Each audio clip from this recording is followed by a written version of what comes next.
Alright, so I've already tried to start this 2 times, and the first time I wasn't on record, and now the second time I just got a FaceTime call. Take 3. Hello, beautiful plant people. Welcome back to my channel. My name is Carly. For those of you who may not know, thank you so much for joining me today. Excited to have you. So we're going to talk about something really, really sexy here, if you can't tell. We're talking about plant pots. And I think that it's important to talk about plant pots, not only because I want to make content, right, that's accessible for me, but a lot of people are buying plants now, and I don't think a lot of people who are new to the plant world understand that the type of pot you put your plant in really impacts how the plant lives, how it survives, if it thrives, or if it dies. So I want to kind of take a second out here to talk about the differences between some of the different types of plant pots. I probably won't be able to say plant pots by the end of this video, but let's just try it out and see. I got a bunch of notes here. I did some research outside of my own experience, just so that way it can kind of be as subjective as possible.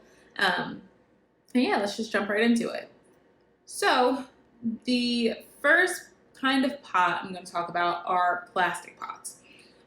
So plastic pots are really good because they are very easily accessible. You can find these at any kind of garden store. You can find these at any big box store, your Lowe's, your Home Depot, your Walmart. They are relatively inexpensive. I got these specific ones off of Amazon, and I think I got 5 for maybe $10. They come in a variety of colors, although I personally like my pots to be light or white because we know the sun, right, when it hits lighter colors, it reflects. When it hits darker colors, it attracts, and that can impact your roots, right, because your roots are sitting in here, they live here. They can cook from too much heat, from too much direct light, or they can kind of, chill out with a lighter color. So I usually do go with a lighter color. However, if you prefer darker, that's fine. My fiance's favorite color is black. He probably would prefer if I had all black planters. When he starts getting more plants, he can buy all black planters. But plastic is good. It comes in a variety of colors. It's cheap. It's accessible. They usually have good drainage. So I mainly collect aeroids, which they do not like their roots to sit in water. That's also known as kind of like wet feet. So if you look at the bottom here, this has pretty good drainage. I didn't have to drill any excess holes or anything into it. It has just enough that if I pour the water into it, it'll run through the bottom, and it won't let my roots sit in water. Another kind of cool thing about plastic pots, Jesus, is that they are not porous. So what this means is that there's no little holes around the surface of the pot that will, suck out the moisture, the nutrients, the minerals from your plant for its own good. So this is smooth and kind of all the way around. There's no kind of ridges or anything in it that would take that away. So these are good if you are kind of similar like me. You are a light-handed waterer or an exact waterer. If you are an overwaterer or heavy-handed, this may not be for you because your plants, again, they may have that water come in. Because this isn't taking moisture out, the water may kind of sit at the bottom. Even with the drainage holes, if you overwater, the water can still kind of sit there. So it can sit and it can rot your plant. These also are less fragile than some of the other options that I'm going to talk about here. So if your kid or if your beloved pet Fluffy comes along and knocks this bad boy off the table, it won't break. So you're spending, $2 on it. It won't break. You can use it again, and it's relatively easy to kind of clean and sterilize between plants.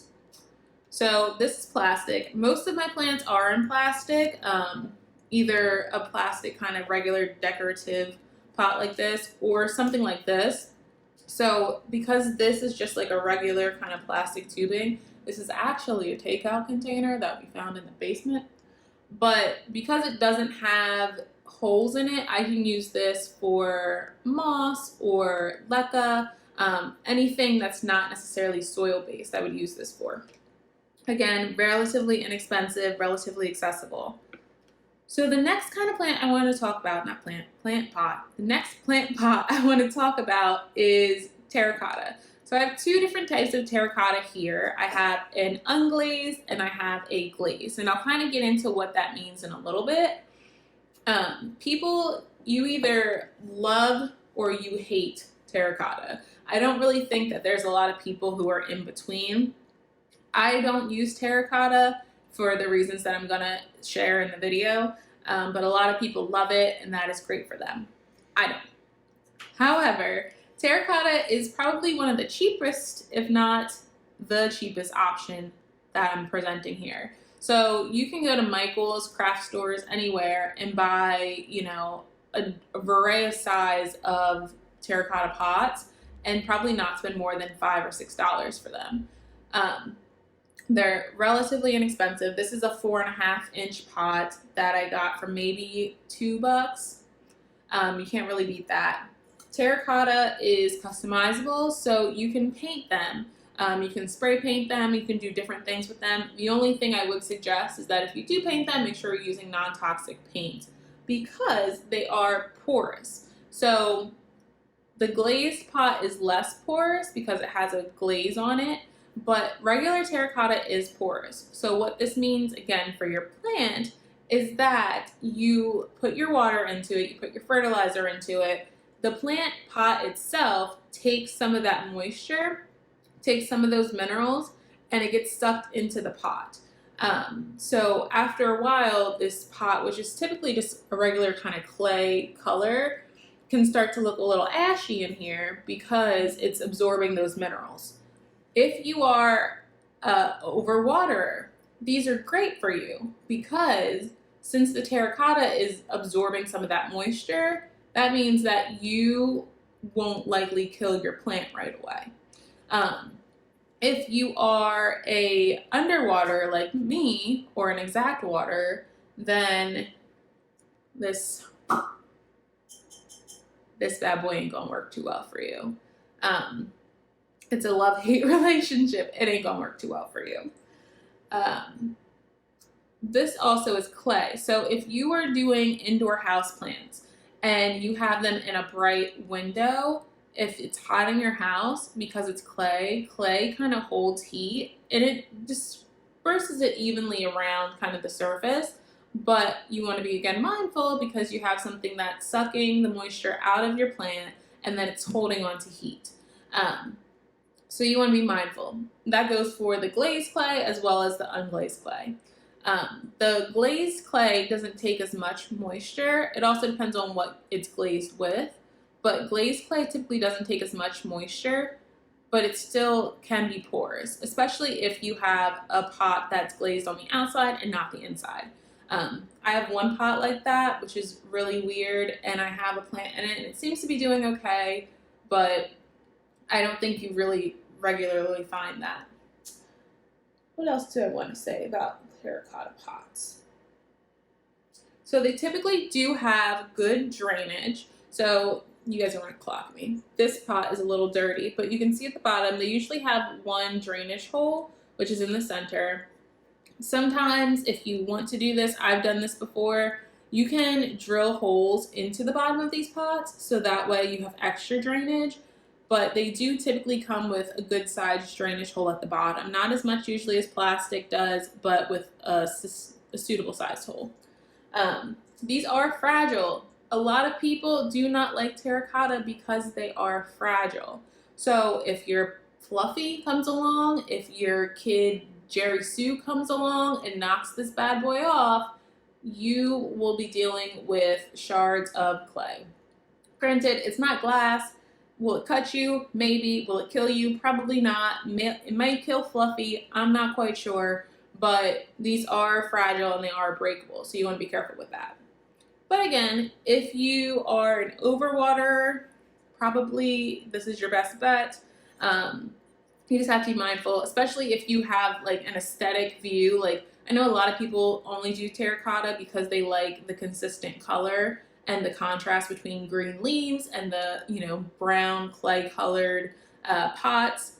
That may not be your jam. I get it. I want to talk about ceramic pots.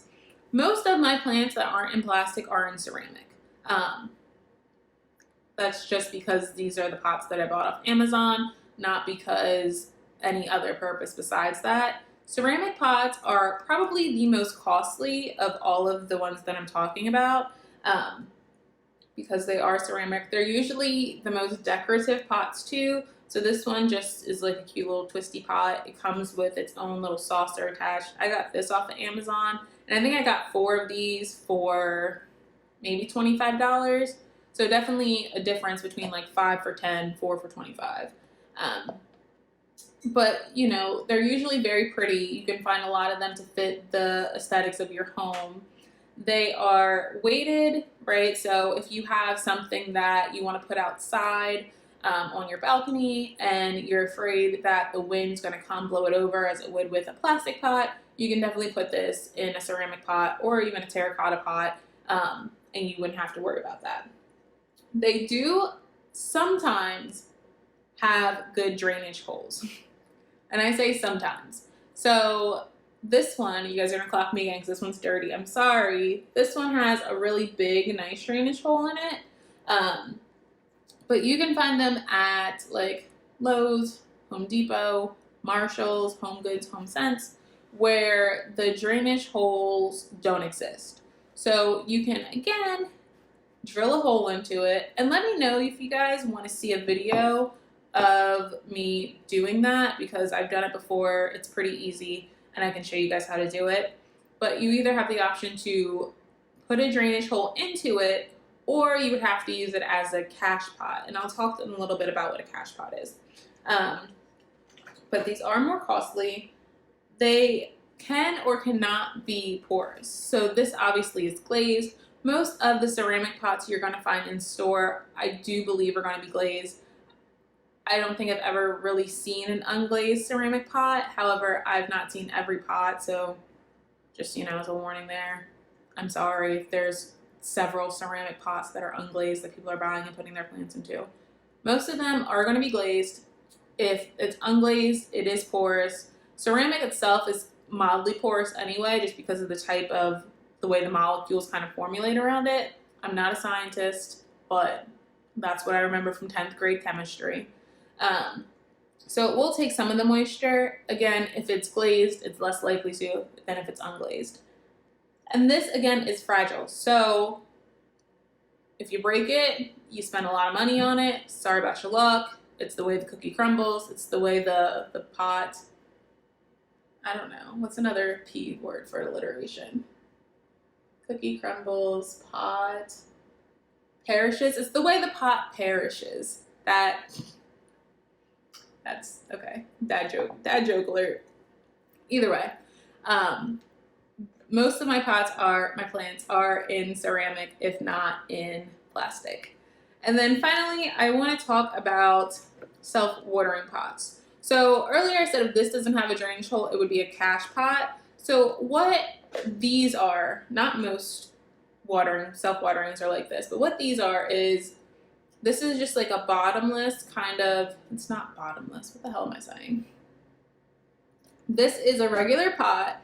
It doesn't have a hole in the bottom. So how this works is you fill the bottom up with water, and then you would put this wick into this, which is a net pot, right? So this is a cash pot. It doesn't have a hole. It holds the liquid. You put the wick through the bottom. You can see here there's a bunch of holes, and there's slots on the side. So you put the wick through the bottom, which touches the water, and then feeds up into your plant, which you would put up here. So that's kind of how self-watering works. There's also different types. So this is obviously a wick. There's types that have like mechanisms in them that take the water up from the bottom into, the root systems of the plant. Most self-watering pots have the same kind of setup. It's a reservoir that holds water and something that takes the water into the plant. Very simple. these can be cost effective. So I bought these on Amazon. I think I got 6 of them for $20. They're also kind of nice because they're flat on the back, so I hang my hanging plants in these. I also use these for plants that go into leca. However, it is difficult if I have the leca in the water to hang them on the wall. It just gets heavy and cumbersome. But these are great for leca. They are, you know, you can find a lot of self-watering plants now at box stores. I know that Costa Farm sometimes will sell plants that come with a self-watering pot. They're usually glass or they're plastic, both of which are non-porous options, so you don't have to worry about that extra water kind of getting funneled through your pot. But these are good if you are a lazy plant parent. And there's no shade, right? Like, I don't care if you're a lazy plant parent. I'm a lazy plant parent sometimes, and I'm also a little neglectful, not gonna lie. But these are good if you are busy, if you love your plants, if you want to make sure your plants have what they need, but you just don't have time to constantly water them. And you don't have the ability to, you know, make sure they have exactly enough water that they need.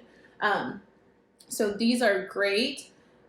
Some of them are more costly than others. These, like I said, I'll link these in the description below.